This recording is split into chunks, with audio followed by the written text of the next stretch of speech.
Fala moçada, aqui é o professor Antônio Pantoja, faço parte da loja do concurseiro. Vocês já sabem, o curso online que mais cresce no Brasil.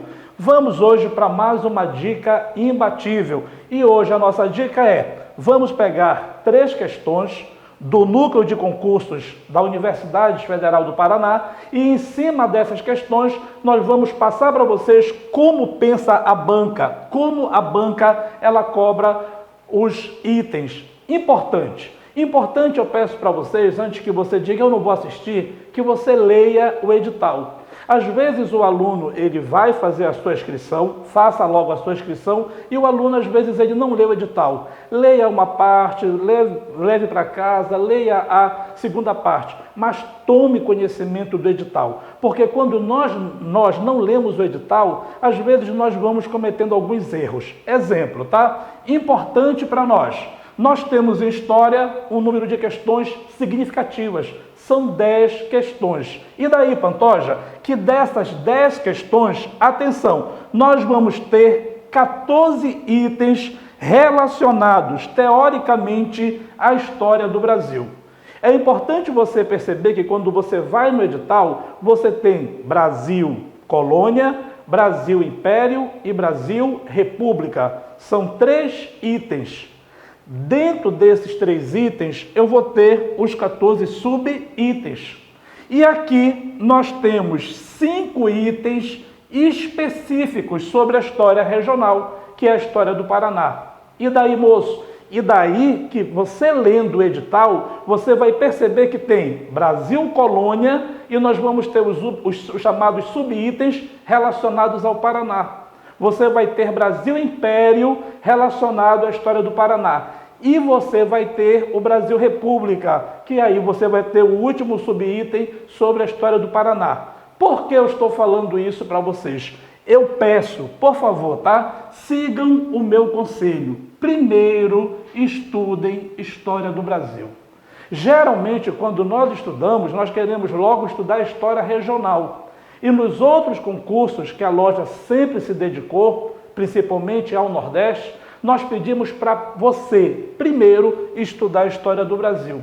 Porque no momento em que você entende a história do Brasil, aí sim eu vou poder relacionar a história regional. Geralmente nós ficamos preocupados com a história regional. E aí você não dedica para a história do Brasil.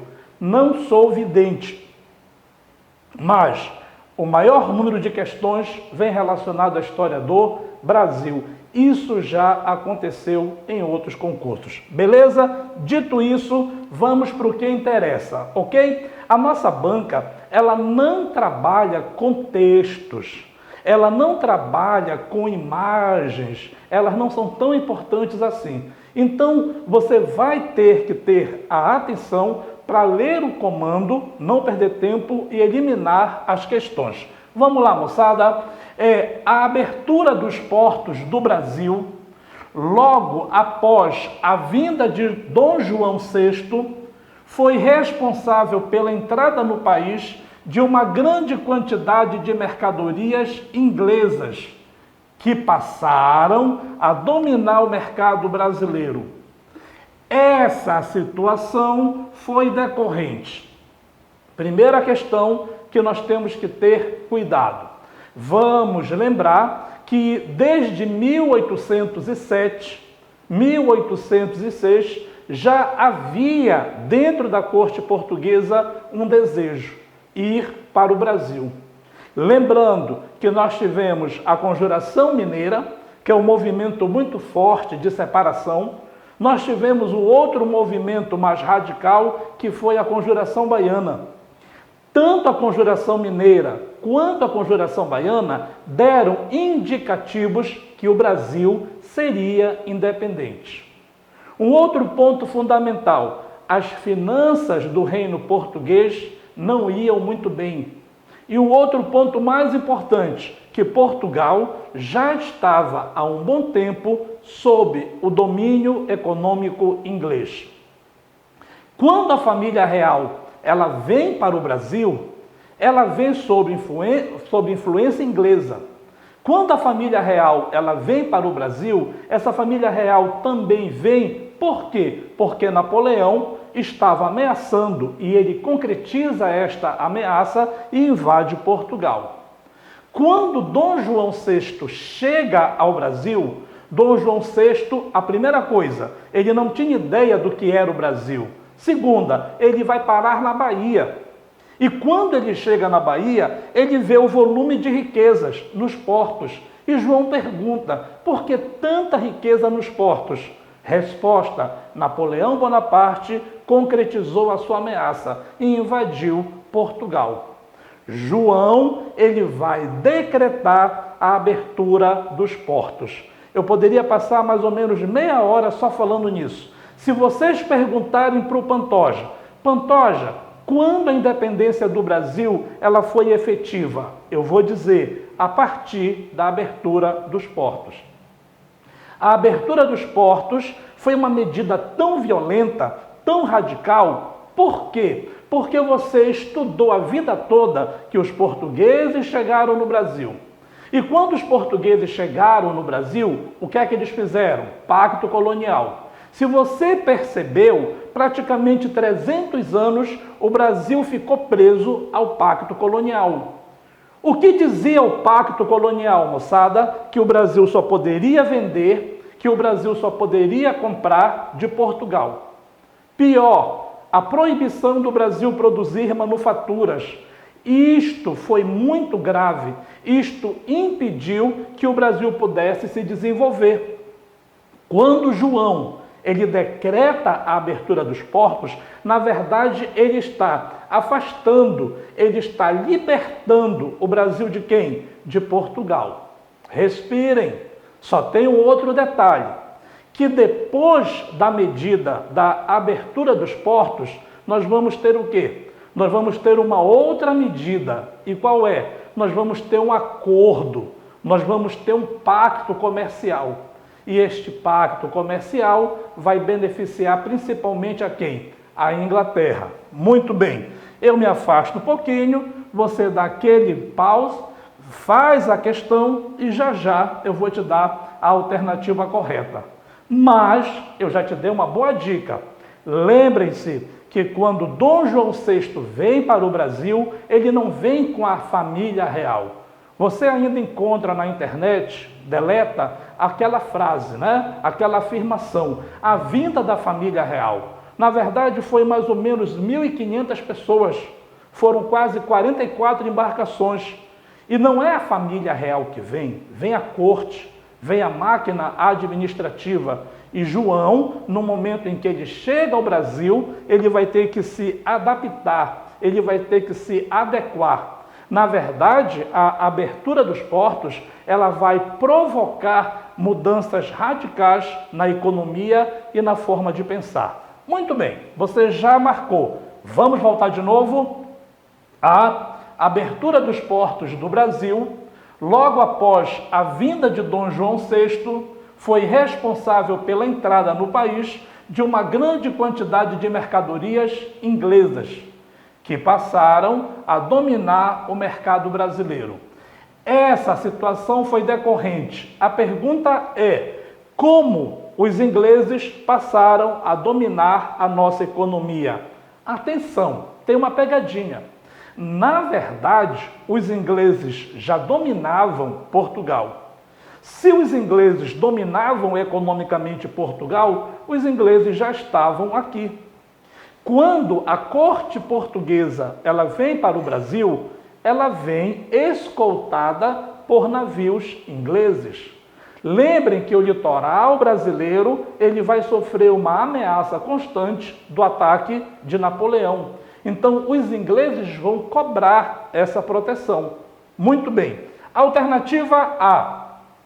Do incentivo fiscal à importação de produtos agrícolas. A alternativa A está dizendo que os ingleses estavam interessados em quê? Em comprar produtos agrícolas do Brasil. Lembrando que a Inglaterra já está na sua fase de revolução industrial, a Inglaterra já tem uma economia completamente diferente da maioria das nações. O que é que a Inglaterra quer? A Inglaterra quer vender seus produtos, principalmente tecido. Elimina a alternativa A. A letra B fala o seguinte: da estrutura industrial brasileira que se baseava na produção de alimentos e tecidos. Videoaula é bom por isso. Se você voltar, o que eu expliquei agorinha para vocês, eu mostrei que os portugueses impediam que o Brasil tivesse qualquer indústria, qualquer manufatura. Ou seja, o Brasil ele não possuía uma estrutura industrial. O Brasil não possuía uma estrutura industrial forte, avançada. Tranquilo? Elimina a alternativa B. Pantoja, a C.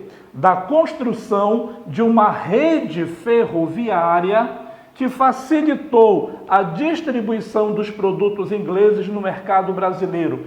Esta rede ferroviária que ele está se referindo só vai acontecer na economia cafeeira.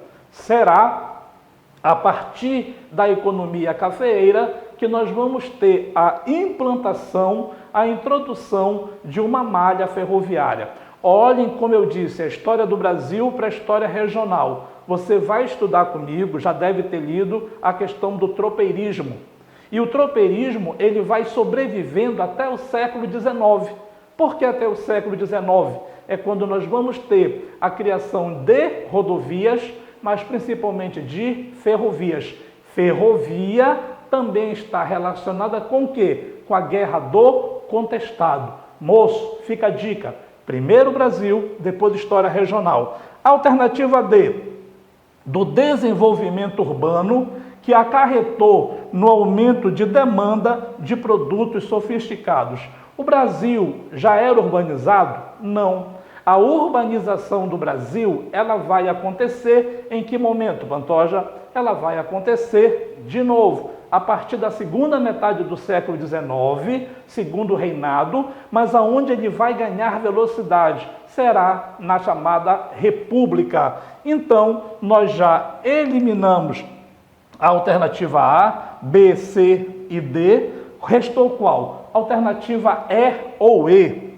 Da assinatura de tratados com a Inglaterra, que permitiram a importação de produtos. Lembrando, primeiro eu coloquei o que para vocês? No dia 28 de janeiro de 1808, abertura dos portos. Falamos e muito. E também disse para vocês que a partir de 1810, nós vamos ter o Tratado de Cooperação e Amizade. Olhem o tratado. Tratado de Cooperação e Amizade. É importante por quê? Porque através deste tratado, coloquei aqui para você fazer o print, você vai perceber que todo produto que entrar no porto brasileiro, os ingleses vão pagar 15% de impostos. Os portugueses, sim, os portugueses vão pagar 16%. As outras nações estrangeiras amigas pagariam quanto? 24%. Dica imbatível para vocês.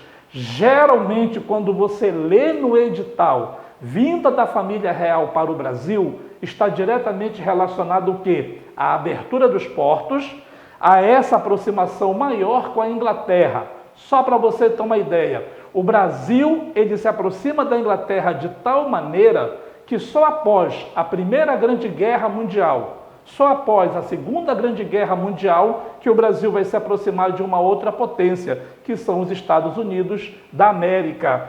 Isto é importante para nós porque no concurso geralmente ele coloca que o menor imposto é pago por quem? Por Portugal. Fala aí, moço. Você pega uma alternativa e você vê Portugal pagando mais que a Inglaterra, você não marca nunca. Valeu? Vamos para a próxima questão. Antes de nós irmos para a próxima questão, não pula, não dá o pause, vem comigo aqui. Promoção muito boa. Estamos oferecendo para vocês um curso inteiramente online, qualidade total, loja do concurseiro. Olha o valor, moço, R$ 250. que você pode parcelar de várias vezes no teu cartão. O que é que este curso oferece para vocês? Esse curso, Soldado PM e Bombeiro, oferece, atenção, curso super direcionado, específico para aquele concurso, videoaulas de teoria e exercício, um teste simulado, uma revisão final online, top, e mais, apostila em PDF. Bom, Pantoja, negócio apertou, não tenho esses R$250. Fica então para o nosso curso online, que custa apenas R$39. Este curso aqui online, que custa apenas R$39, também você pode parcelar de várias vezes. Você vai ter um curso que vai te oferecer um teste simulado, mais uma revisão top final online. Cerca de 10 horas, eu afirmo para vocês, cerca de 10 horas de videoaulas na semana da prova. Eu digo para vocês que nós estamos empenhados, que nós lemos o edital e nós preparamos algo específico atualizado. Valeu, moçada? Vem comigo! Segunda questão. A segunda questão você vai perceber que, no primeiro momento, este texto aqui, ele não vai te dizer muita coisa, tá? Você vai ler, e ele não vai te dar muita informação. Vamos lá. Quando o português chegou, debaixo de uma bruta chuva, vestiu o índio. Que pena! Fosse uma manhã de sol, o índio teria despido o português. Oswald de Andrade. Erro português. Bom, o texto, tá? Ele está dizendo que os portugueses, ao chegarem ao Brasil, eles não vão querer reconhecer a identidade do povo indígena. Lembrando que o termo indígena é um termo errado, porque quando os portugueses chegaram aqui, eles não encontraram índios, eles encontraram nações, nações que possuíam fala, nações que possuíam língua, que possuíam costumes diferentes. Os portugueses, quando chegaram aqui, os portugueses, eles simplesmente ignoraram a cultura, a religiosidade indígena. Ok? Vamos lá, questão da banca, hein? Com base no texto e nos conhecimentos sobre o contexto da colonização portuguesa no Brasil, é correto afirmar. De verdade, pessoal, na hora da prova você não vai ter cabeça para interpretar isso aqui. Então você vai buscar o que vai te salvar. Colonização portuguesa no Brasil. Lembra que na tua prova o que vale muito é o emocional. Então, na hora que você percebeu que eu não estou conseguindo extrair nada daqui, eu vou para cá. Agora eu falei o quê? Portugueses chegaram em 1500, encontraram povos seminus, despidos, e eles vão chamá-los de selvagens. Por quê, Pantoja? Porque os europeus, quando vieram para a América, a partir do século XV para o século XVI, os europeus vinham com uma visão eurocêntrica. A Europa é o centro de tudo. Eles vieram com uma visão teocêntrica. Deus é o centro de tudo. Eles trouxeram padres, representantes da igreja. E a igreja naquele período, Igreja Católica Apostólica Romana, ela vinha com uma visão muito fechada, ainda com uma visão medieval. Tranquilo? Então, quando ele chega aqui, ele vai encontrar o índio seminu, a índia seminua. Opa, são pecadores. Alguns vão dizer, olha, eles são bons, entre aspas, bons selvagens. Ok? Então, vamos lá. Com base no texto e nos conhecimentos sobre o contexto da colonização portuguesa no Brasil, é correto afirmar. Alternativa A. Ao desembarcar com sua expedição no território brasileiro, o conquistador português Pedro Álvares Cabral acreditou ter chegado às Índias, razão pela qual assim chamou os habitantes originários do Brasil. Sabemos que essa confusão não foi feita por Cabral. Essa confusão foi feita na América Central. E uma outra questão, tá? Quando os portugueses chegaram aqui, eles não vão também chamar os povos que viviam aqui de índios. Posteriormente, que eles seriam chamados de forma, até hoje, errônea. Mas já encontramos o erro, né? Não foi Cabral, ok? Isto ocorreu na América Central. B. Ao receber terras para cultivar, os colonos portugueses tratavam os indígenas como parceiros na exploração do novo território, influenciados pelo discurso religioso dos jesuítas, que se interessavam estritamente pela salvação da alma dos nativos. Aí você vai lá para o conteúdo específico da história do Paraná. Lembrando que, no momento em que eu tenho a ocupação do Paraná, nós vamos encontrar ouro. Qual vai ser a mão de obra? Indígena. E eles não serão parceiros, não serão sócios. Eles vão ser o quê? Escravizados. Tranquilo? Então, está totalmente errado, né? Ao receber terras para cultivar, os colonos portugueses tratavam indígenas como parceiros na exploração do novo território, influenciados pelo discurso religioso dos jesuítas,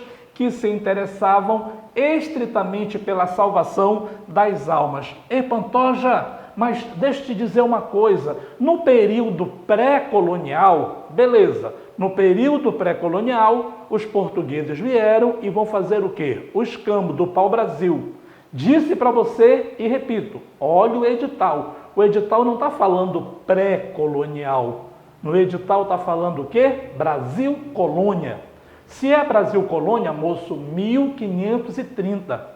Não fica estudando o Brasil pré-colombiano, não fica estudando os índios antes de Cabral, porque no teu edital ele está dizendo o quê? Brasil Colônia. Se é Brasil Colônia, aqui está dizendo capitanias hereditárias.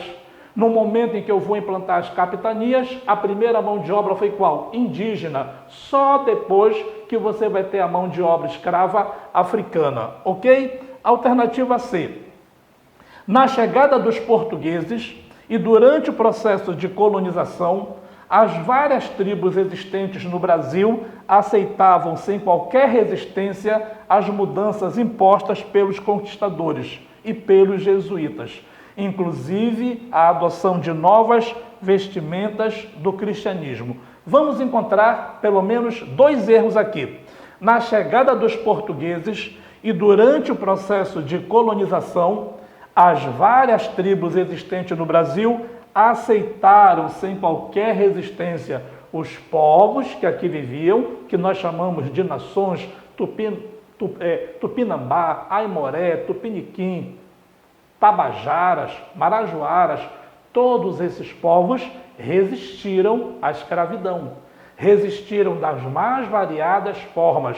Seria elas de forma armada ou seria ela na resistência cultural? História regional do Paraná. Lembrando que os bandeirantes, eles exterminaram a maioria dos povos que viviam no litoral do atual Paraná. Tranquilo, moçada? Outro item. As mudanças impostas pelos conquistadores e pelos jesuítas.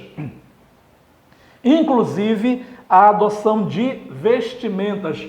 O índio, ele vai resistir, repetindo, das mais variadas formas, inclusive na questão religiosa. Lembrando que quando nós falamos assim, os portugueses dominaram os índios. Ei, moço, como é que existe ainda hoje a rede? Os portugueses dominaram os índios, nós temos a farinha, nós temos vários verbetes, ou seja, a cultura indígena ainda está presente, ainda faz parte do nosso dia a dia. Vamos lá, moçada. Alternativa D.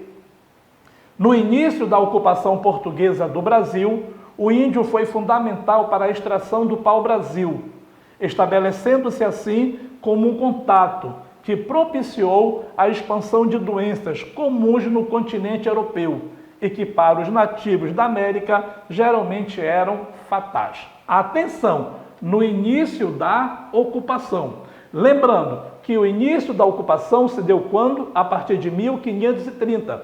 E a partir de 1530, os portugueses vão introduzir qual economia? A economia do açúcar. Isso não quer dizer que eu ainda não vou trabalhar com extrativismo. Nós ainda vamos continuar extraindo o pau-brasil, assim como nós vamos atrás das drogas do sertão e também a pecuária.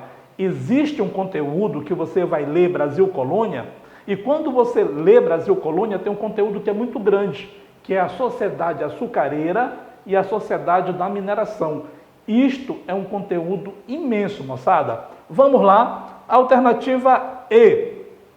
Embora detentos de culturas e formas de organização social específica, os povos indígenas permanecem até hoje excluídos dos livros didáticos. Não, né? Hoje já foi feita uma revisão, hoje já foi feita uma nova abordagem. Essa abordagem, ela já vai mostrar os índios de uma outra forma. Até hoje você vai perceber que eu trabalho como? Eu não uso o termo índio. Eu uso qual termo? Nações. A alternativa que eu tenho que marcar. Alternativa D. No início da ocupação portuguesa do Brasil, o índio foi fundamental para a extração do pau-brasil, estabelecendo assim um contato que vai ser terrível para os índios. Eles vão tomar contato com várias doenças e essas doenças será uma das principais causas do extermínio. Não erra. Uma das principais causas do extermínio do índio, primeiro, são as doenças. Segundo, as guerras intra-tribos, entre as tribos. E depois você vai ter a superioridade bélica portuguesa. Beleza, moçada? Vamos para a nossa terceira e última questão.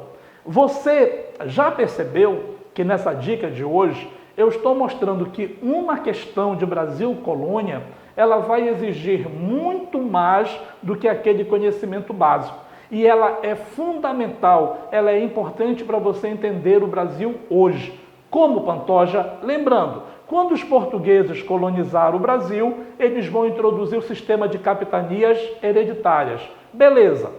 Quando ele introduz o sistema de capitanias hereditárias, ele vai instituir o latifúndio, a grande propriedade. Se você perceber em toda a história do Brasil, inclusive a do Paraná, você vai ter o quê? A grande propriedade, o latifúndio. E daí que esses grandes proprietários de terra, por muito tempo, eles vão comandar a economia e a política brasileira. Até quando? Até o período republicano, a chamada República Velha. Dica, meninos, é a quarta vez que eu falo, né? É fundamental que você faça a leitura do conteúdo, que você assista às videoaulas, mas que você tente entender a história do Brasil como um todo. Opa, já li, entendi, agora eu vou para a história regional. Vamos lá, terceira e última. Com base nos conhecimentos sobre a política de alianças, denominada de café com leite, na República Velha, considere as afirmativas a seguir. Lembrando que a nossa banca, ela não tem um modelo de questão.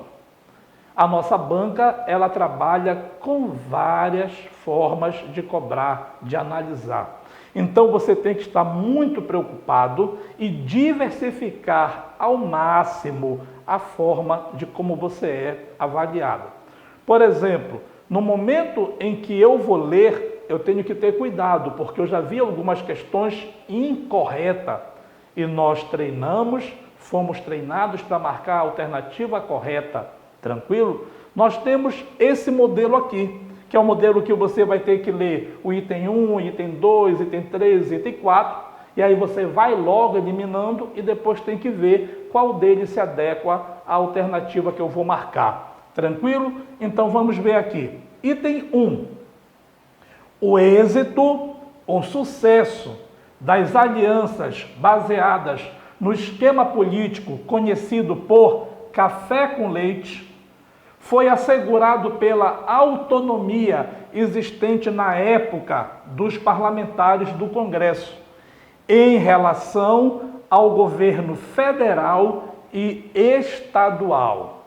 Este item número 1 exige um conhecimento muito grande. Então, vamos por parte.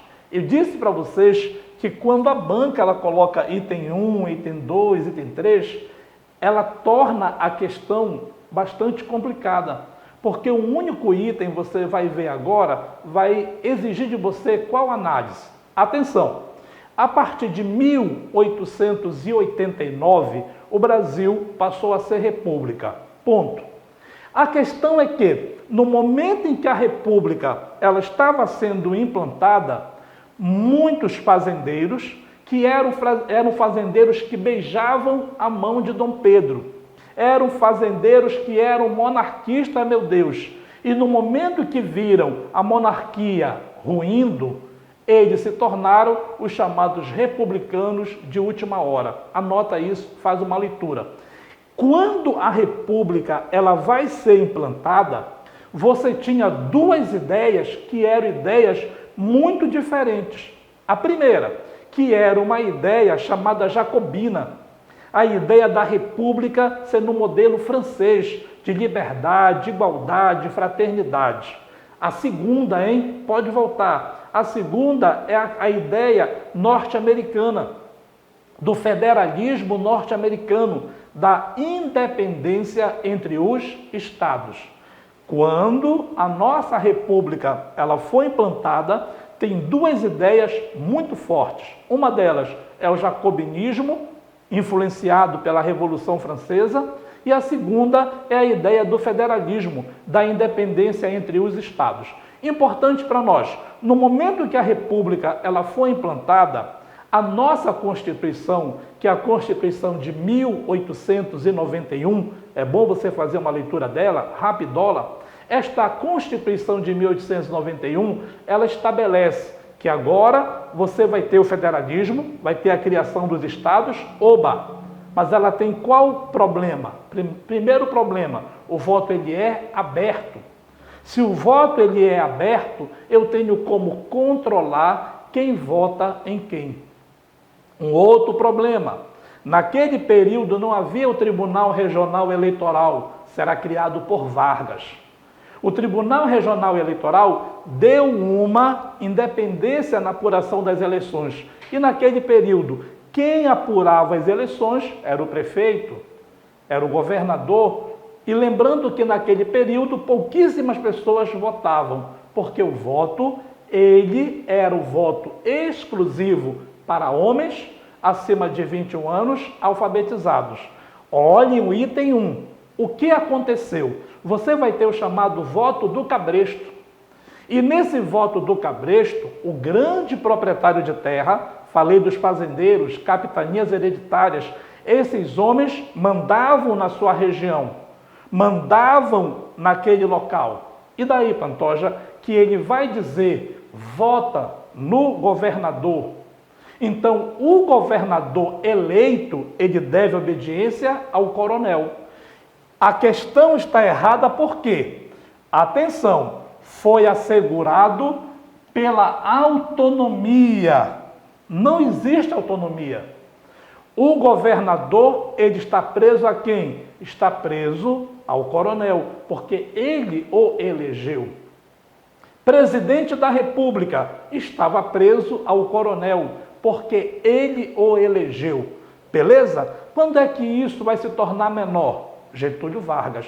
Um dos assuntos que você não pode deixar de estudar é o conteúdo relacionado a Vargas. Item 1, moçada, beleza? Pode voltar, ouvir de novo, que vale a pena, tá? Segundo item, a política protecionista vigente na República Velha deixou profundas marcas políticas e econômicas no país, na medida em que beneficiou especialmente os estados do Rio de Janeiro, grande polo industrial, e da Bahia, grande produtor de cana-de-açúcar na época. Elimina completamente o item 2. Atenção, estávamos no chamado Segundo Reinado, Temos que fazer essa leitura. E no segundo reinado, a partir de 1840, 1850, eu vou ter a economia do café. A economia do café, ela vai proporcionar o desenvolvimento principalmente de quem? São Paulo, indústria, comércio. O café, ele vai desenvolver não só o setor rural, mas ele vai desenvolver também o setor urbano. Opa, Minas Gerais. Minas possuía o gado leiteiro, mas também produzia café. Quais eram os locais com maior número de eleitores? Minas Gerais e São Paulo. Política do café com leite. Mas não torna isso simples. A política do café com leite, ela só funcionava graças a uma outra política, chamada política dos governadores. Por isso é que eu fiz a opção de primeiro trabalhar com vocês nessas dicas a história do Brasil. Você precisa primeiro fazer uma leitura, conhecer a história do Brasil, para depois ir para a história regional. Beleza, moçada? O que você não pode deixar de fazer? Você não pode deixar de fazer o quê? Você não pode deixar de entender o início da República. Porque o início da República está diretamente relacionado com o quê? Principalmente com 3 itens.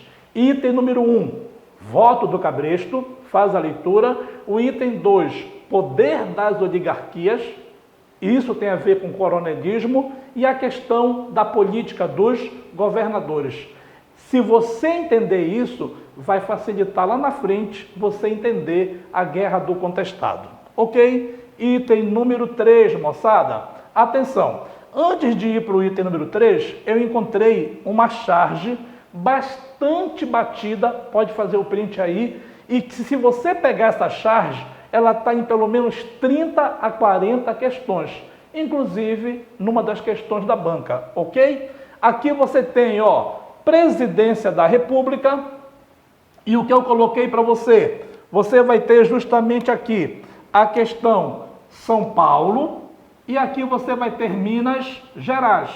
Mas lembra que a política do café com leite, ela só vai ser possível porque ela vai ter o apoio dos outros estados. Estou mais ou menos te explicando o quê? A política dos governadores. E aí você vai ver com calma que cada um desses estados está pedindo o quê? A bênção, está pedindo o apoio. Tranquilo, moçada? Vamos nessa aqui. Item 3. O acordo entre fazendeiros, exportadores paulistas e mineiros, sempre visando a manutenção do poder político, marcou o federalismo no Brasil daquele período, pois fixou privilégios oficiais a esses 2 estados na República Velha. Lembrando, eu tenho 3 estados importantes na República Velha. Eu tenho São Paulo, Minas Gerais, Rio Grande do Sul. Em Pantoja e o Rio de Janeiro. O Rio de Janeiro foi a nossa capital improvisada. Então, o poder político era trabalhado, era pensado no Rio de Janeiro. Mas o poder estava nas mãos de quem? São Paulo e Minas Gerais.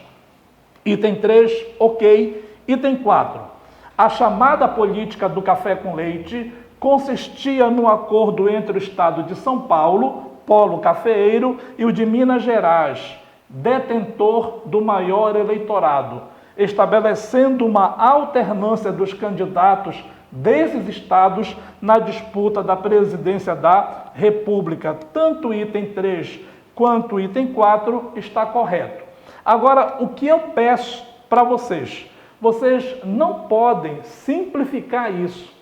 A política do café com leite não é apenas a alternância de São Paulo e Minas Gerais. Para isto acontecer, faz uma leitura rapidamente da Constituição de 1891. Faz uma leitura do poder dos coronéis. E lembrando que esse poder não era exclusivo deles. Eles vão beneficiar as outras oligarquias.